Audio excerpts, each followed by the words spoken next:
And Ritalin is speed, which is awesome. So we crush up the Ritalin real quick, and we're snorting Ritalin and eating mushrooms. And then we decide, you know what? Let's just steal the car. Let's steal the car.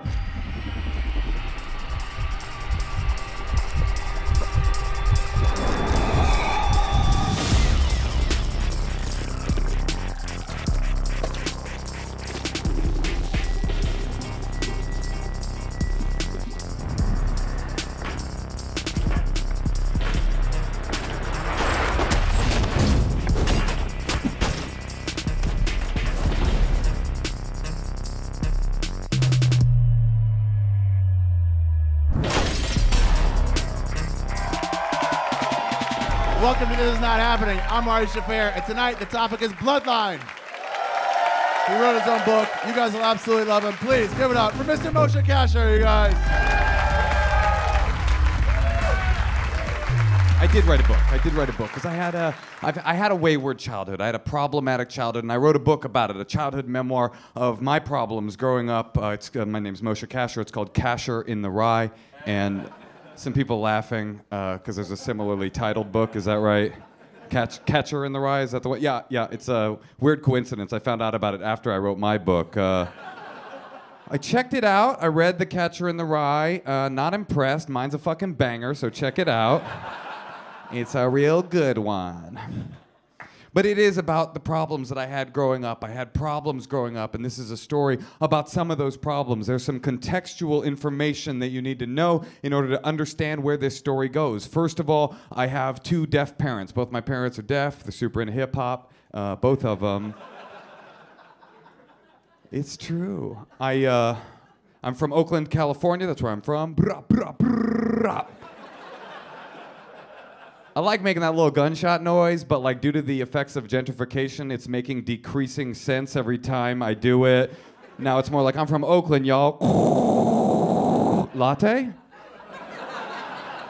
So I'm Oakland, California kid, two deaf parents, raised on welfare, getting into so much trouble when I was a kid. I got arrested 1,000 times, in and out of rehab 5 times by the time I turned 16, been in mental hospitals. I've been through a lot, and I rolled with a crew of other kids that had been through a lot. Other white kids that, you know those white kids, right? I see a couple of you here right now.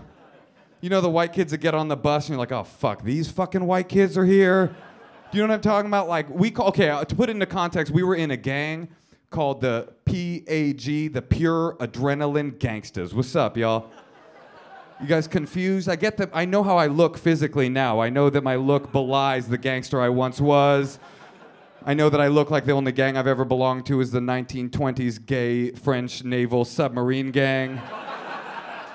But at that time, I was thugging, right? So I got two deaf parents. I'm a fucking thug, right? Super gangster, Oakland, California. That is the context from which we will spring this story. I'm in so much trouble. I've been arrested so many times that my mother tells me, if you get busted one more time, you are going away for a long time. I'm sending you to a group home, and that's going to be that. That's curtains for you. You're going to get sent away for a long time. And then they were like, also, we're leaving town this weekend, which feels like mixed messages to me. What am I supposed to do? They're leaving the house to me and the other pure adrenaline gangsters. What do? I invite all the gangsters over. I'm like, let's have a party. Mushrooms. Let's do some mushrooms. Does Ari Shaffir's crowd like mushrooms? How about 14-year-olds doing mushrooms?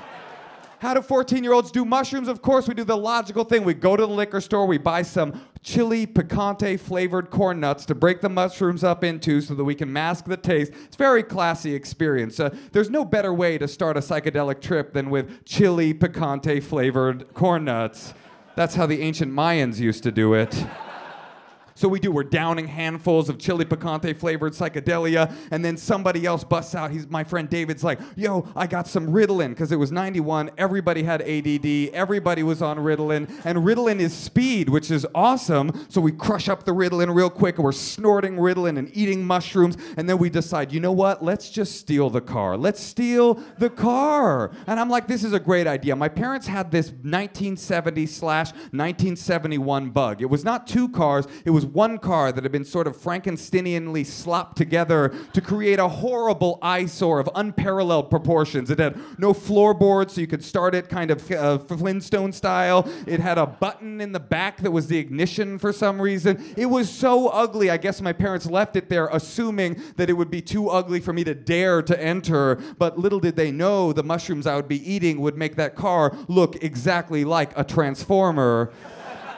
And being a 14-year-old boy, I loved Transformers. So we did that. We all jumped into the car. I pressed the button and we drive off. We're 14, no licenses. Who cares? Gangsta. So we drive to this one liquor store in town where that will sell kids our age alcohol. And we go in and we buy a bunch of 40s. All of us, the mushrooms are starting to kick in. The Ritalin is speeding me up, speed and mushrooms to make the cartoons play faster, right?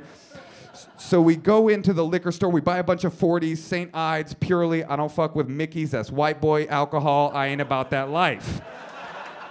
All right, so we get all the 40s, we jump back in the car, we drive to the weed spot, we buy a 20 bag, and we jump back in the car, and we drive up into the hills of Oakland to this place called Tilden Park. It's like a wilderness reserve in the hills of Oakland. People don't know this about Oakland. We have like redwood trees. We have forests in Oakland. They forests, but they gangsta at the same time, right?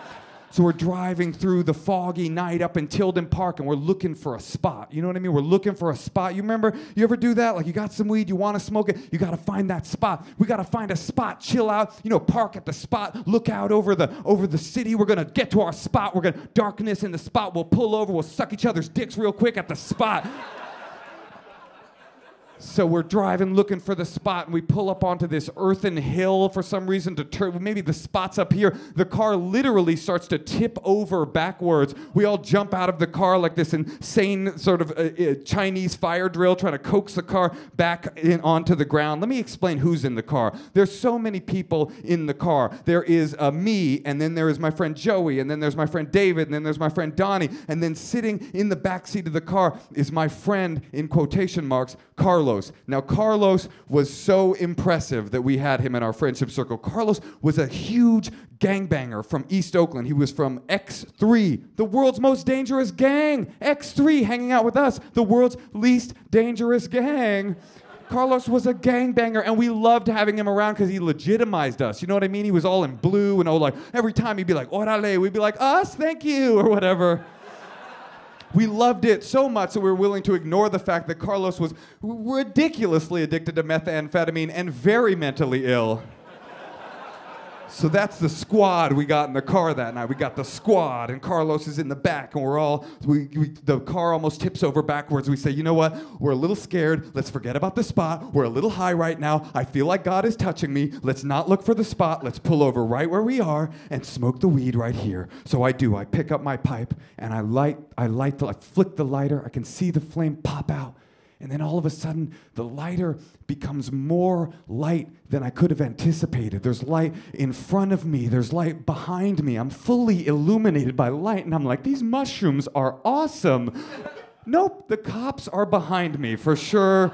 The cops are behind me. I'm in a floodlight. This doesn't make sense. I'm like, oh no, if I get busted one more time, I'm going away forever. What do? I gotta get rid of the evidence. So I'm in a spotlight, but I figure this will do the trick. I roll down the window, put my hand out the window, drop the weed in full illumination. That takes care of that. I hear a door shut behind me. I hear cop footprints get up. And then this cop, who's doing the closest thing to a joke a police officer can do, leans down, picks up the pipe, hands it back to me, and says, "Here you are. I think you dropped this." And I'm like, whoa, what is this? He's like, "Oh, you mean the weed pipe that I just saw you smoking from and also throwing on the ground in the spotlight? Is that what you're asking me about? You want to maybe tell me what you kids are doing out here?" And I'm trying to think of a story, and I'm on speed, so I'm in good shape for a story, right? I'm like, "Okay, officer, here's the thing. I am a bit of a mechanic. I'm a teenage mechanic, kind of a prodigy. Anyway, I put together these two cars, a 1970 and 1971 Bug out of two disparate cars. Doesn't have any floorboards right now, but it's really in good shape. Anyway, I got an ignition button, which is really awesome. And I just thought, just like a boat needs a maiden voyage, so too does a car. So we all jumped in the car. We went for a little drive. We almost tipped over. But anyway, I think it's time for me to go home, though, now that I see you here. So I want to thank you for pulling us over. We're going to get going right now." And I'm thinking, I am doing great right now. when behind me, Carlos, the gangster, the thuggest of the thugs, leans forward, looks at the cop and goes, he's lying to you, officer. Yeah, he just stole his parents' shit. We're like, what the fuck? Carlos, you were supposed to be gangster. Even the cop is looking at Carlos like, dude, snitches get stitches. So he says, why don't you tell me what's really going on?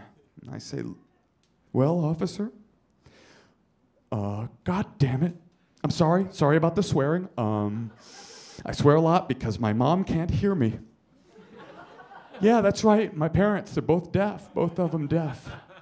It's hard having deaf parents, I'll tell you what, but I get into a lot of trouble, and I'm in a lot of trouble right now. And my mom said if I get busted one more time, I'm going to a group home, but you know what? It's up to you. It's your call, officer. You can bust me right now. I can get sent off to a group home, slip into the cracks in the system, slip into crack, catch AIDS, and die. Or you could let me call my sister. She could come out here, pick up the car, take it home. If you let me call my sister, it's up to you. And the cop goes, okay, let's call your sister. This is amazing, man. This is incredible. I'm gonna get out, I just gotta call my sister. I do not have a sister. Bit of an issue. I've got a half-sister, she's 8 years old and lives in Brooklyn at the time, so I don't think she can make the trip, but I'm not gonna let that kind of detail stop me. I say, great, officer, tell me what to do. He says, start the car, follow me down the road, and we'll get to a payphone. Payphones were a technology that existed back then. And we'll call your sister. And so we start the car up and we start to drive. Let me put this in context for everyone. A licensed officer of the law allowed a car full of drunk, high, unlicensed children in a stolen vehicle to follow him down a foggy road in the middle of the night. How much did this guy hate paperwork? So I follow him down. I get out of the car. I see the payphone. And I'm like, I don't know what to do, but God, if you're out there, maybe twice in one night isn't too much to hope for. I pick up the phone, I put a quarter in, I call a number of this local girl that I know, this chick from around the way, and I can hear it ringing. Ring, ring, click. A sleepy voice, an angel. I'm like, sister! Sister, sister, sister, oh, the girl with whom I share parents. It is I, your brother. Anyway, listen, I need you to come. I'm in a little bit of a situation right now. I need you to come pick up the car and take the car home. Pick the car up, take the car home. Do you understand? I can hear the gears turning in her mind. And she goes, is there a fucking cop there right now? Are you calling me to get out of trouble? I'm like, totally, sis. She's like, you better fucking get me high if I come out there. I'm like, I would like nothing better. Right on, officer. She says she's coming. She says she's coming. I turn to the guys in the car behind me. I'm like, she's coming. The guys are like, yeah! Like we won the fucking lottery. 20 minutes later, this girl pulls up in her boyfriend's car. She gets out. She walks right up to the officer. She says, oh, I'm so sorry about this, officer. I was fast asleep and I didn't even hear the boys take the car out. The boys? She's just like riffing at this point. She should have won an Academy Award for such a performance.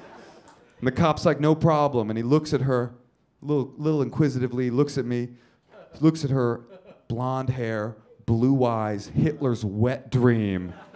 Looks back at little Jewish me like, deaf parents.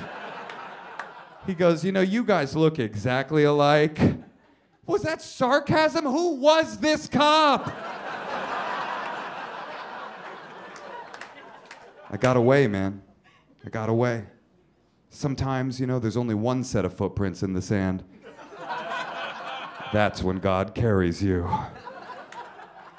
You know, I got that magical luck of the drug addict. But drug addict luck always runs out.